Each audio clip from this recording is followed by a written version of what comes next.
Iya. Mendengar suara ini, sepasang penglihatan memandangnya dengan tumpul. Ketika mata mereka tertuju pada tangan Qin Yichen, ramuan biru, ada sentuhan kejutan di wajah mereka. Juga, pada eliksir hijau giok, hampir inti dari eliksir masih ada, dan Medicine Garden lembab, memancarkan cahaya redup, dan sekilas, Anda dapat mengetahui bahwa kualitas eliksir ini tidak rendah. Namun, para eksekutif Spirit Rache hanya memiliki beberapa kejutan, itu saja. Mereka berspesialisasi dalam Spirit Rache, dan pencapaian mereka dalam meracik pil juga sangat tinggi. Mereka dapat membuat ramuan berkualitas tinggi, dan mereka biasanya adalah para elf yang duduk di kursi tetua. Yang paling penting adalah fisik ras roh berbeda dari ras lain. Untuk ras lain, eliksir hampir tidak berpengaruh. Jadi mereka tidak terlalu berharap pada kata-kata Qin Yichen. Kalian, apakah menurutmu keberuntungan penatua di dalam tubuh yang haus darah telah dihilangkan?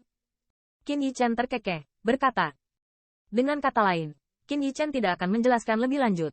Hanya berjalan ke meja dan kursi yang berantakan di belakangnya, mengangkat seorang diaken elf yang jatuh ke tanah, mencubit mulutnya, dan di jalur mata yang curiga, ramuan itu diisi ke dalam mulutnya. Bisakah itu berguna?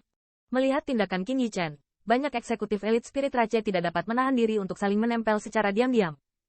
Kedua matanya adalah bos, menatap diaken yang tidak sadarkan diri, berkedip. Saat ini, kulit diaken sudah mengering. Jelas, racun haus darah sudah menelan esensi darahnya.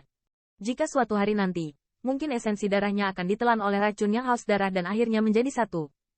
Gugan.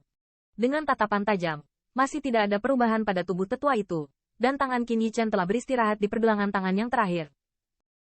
Pada saat tertentu, mata Qin Yichen tiba-tiba membeku, telapak tangannya tiba-tiba terangkat dari pergelangan tangan diaken, dan darah merah gelap tiba-tiba keluar.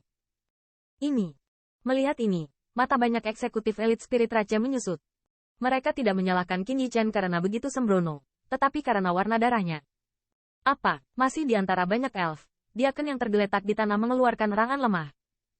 Kulitnya masih menunjukkan keadaan yang tidak wajar, tetapi tubuh yang kering mulai pulih, dan kecepatan pemulihannya tidak cepat, tetapi tidak diragukan lagi lebih baik daripada terus mengering. Selanjutnya, Qin Yichen melepaskan diaken, dan kedua elf, patriark, bergegas maju, dan setelah mencari, keterkejutan di mata mereka terungkap sepenuhnya. Melihat ekspresi mereka, banyak elf tahu bahwa hasilnya pasti yang paling mereka inginkan. Adik laki-laki, pada saat ini, ras roh asli yang kecewa, masing-masing dan semua orang menjadi harmonis, dan gelar Qin Yichen juga sangat dekat. Dalam hal ini, Qin Yichen hanya menatap Ratu Elf sambil tersenyum. Qin, bisakah kamu memberi kami penawarnya? Di tengah jalan, Ratu Elf juga menekan kegembiraan di hatinya, tetapi masih ada sedikit getaran di suaranya, tanya. Obat mujarab ini, bagi mereka sekarang, adalah obat pembagian yang menyelamatkan jiwa. Ini tidak apa-apa, tapi, Qin Yichen berbicara mengangguk ke Ratu Elf. Tapi apa? Mata cantik Ratu Elf bertanya sejenak. Aku ingin Ratu yang mulia menjanjikan syarat kepadaku. Ada senyum di mulut Qin Yichen. Tujuan perjalanannya adalah untuk menyempurnakan buku kehidupan ras roh. Jika dibiarkan dengan damai, bahkan jika dia membayar harga yang mahal, saya khawatir akan sulit untuk menyentuh benda itu. Namun, situasi saat ini, sulit untuk menolak datang ke Ratu Elf. Syarat apa? Ratu Peri, Daimei, sedikit mengernyit, dengan keagungan yang tidak membuat marah dirinya sendiri, dan membuat orang saleh. Aku ingin tahu apakah mungkin membiarkan kultivator perempuan mempelajari kitab kehidupan? Namun, bagi Qin Yichen yang sudah terbiasa dengan dunia, aura semacam itu tidak terpengaruh. Dia tidak takut, dan berkata dengan tegas. Buku kehidupan? Tanda seru. Mendengar ini, banyak eksekutif elit Spirit Rache yang stagnan, dengan sentuhan kesedihan di mata mereka. Fine Spirit Rache selalu tak terkalahkan, namun hari ini ia dikalahkan oleh dua orang berturut-turut. Pertama, seorang pengkhianat dari rasnya sendiri, mengambil inti dari ras roh bersama sebagai ancaman untuk mengambil tongkat kehidupan, yang merupakan simbol status, tetapi sekarang, dalam waktu singkat, orang asing benar-benar memikirkannya. Itu lagi sebagai ancaman, buku kehidupan, dari segi nilai, bisa dikatakan tidak kalah dengan tongkat kehidupan. Di seluruh Spirit Rache, hanya Royal Family of Spirit Rache yang memenuhi syarat untuk mempraktikkan Tome of Life. Peri lain, bahkan tetua dari berbagai ras, tidak memiliki kualifikasi ini.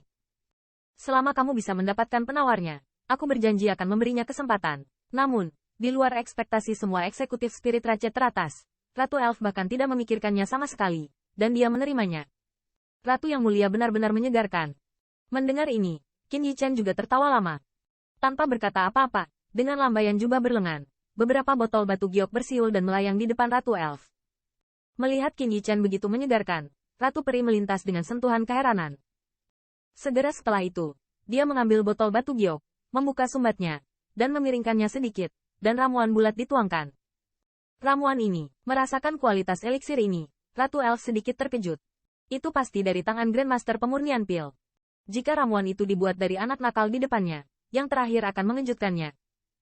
Setelah mengambil ramuan, tetapi setelah beberapa napas, Ratu Elf mengangguk, dan ramuan itu didistribusikan ke kamar Raja Roh yang bagus dan dibagikan oleh masing-masing dan semua orang. Tan.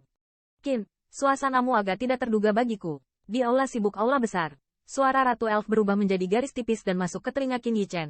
Tidak menyangka ras manusia, yang selalu pelit, masih ada pria tampan sepertimu. Mendengar ini, mata Qin Yichen sedikit membeku. Pantas saja Ratu Elf memberikan penawarnya pada dirinya sendiri dan tidak curiga bahwa dia adalah ras monster berdarah. Ternyata dia sudah mengenali identitas ras manusianya.